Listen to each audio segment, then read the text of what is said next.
Bom, estamos aprendendo a ler poesia bíblica, que compõe mais de 30% da Bíblia. Sim, a poesia é uma maneira de escrever que não apenas informa. Ela nos convida a explorar ideias com a nossa imaginação usando imagens criativas ou o que chamamos de linguagem metafórica. Certo, então vamos falar sobre imagens e metáforas na poesia bíblica. Algumas coisas na vida são fáceis de entender porque são experiências físicas tangíveis, como, por exemplo, sentir frio. Eu não gosto de sentir frio. Mas outras não são tão concretas como, por exemplo, quando uma pessoa não gosta de você. Eu também não gosto disso. São duas coisas diferentes.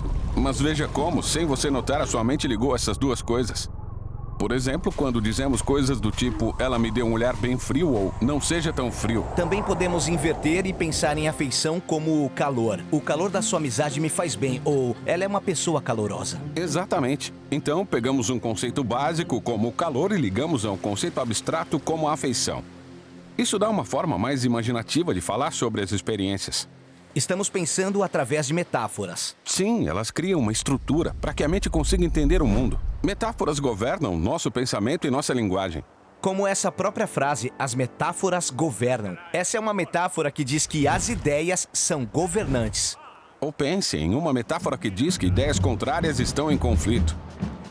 Num debate eu tenho que defender minha posição e apresentar um fundamento para vencer o argumento. Como você vê, as metáforas não são apenas só um jeito elegante de escrever. Elas estão em toda a nossa linguagem.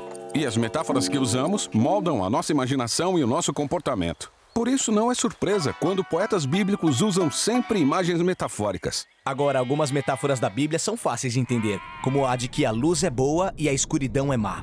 Mas lembre-se de que os poetas bíblicos viviam na antiguidade, o que significa que algumas das suas metáforas podem parecer estranhas para nós. Como assim? Imagine águas caóticas, como em uma tempestade no meio do oceano.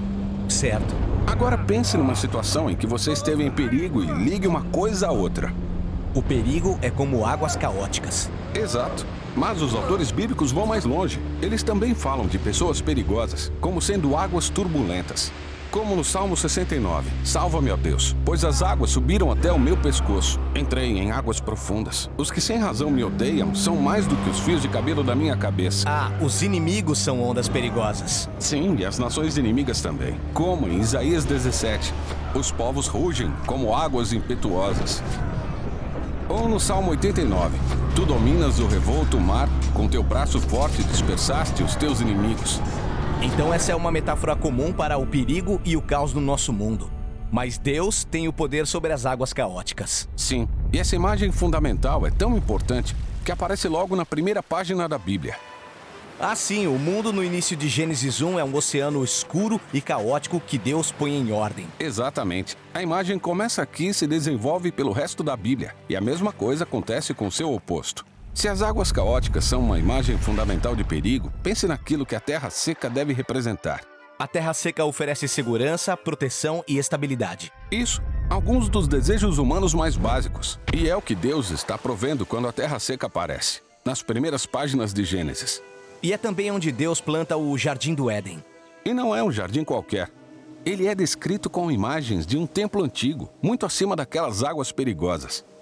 E desse jardim-templo flui um rio que rega todas as coisas. Então o ideal humano é estar com Deus em uma montanha, jardim, templo. Sim, e essa imagem permeia toda a poesia bíblica. Como quando Davi celebra a presença de Deus no templo, no Salmo 65.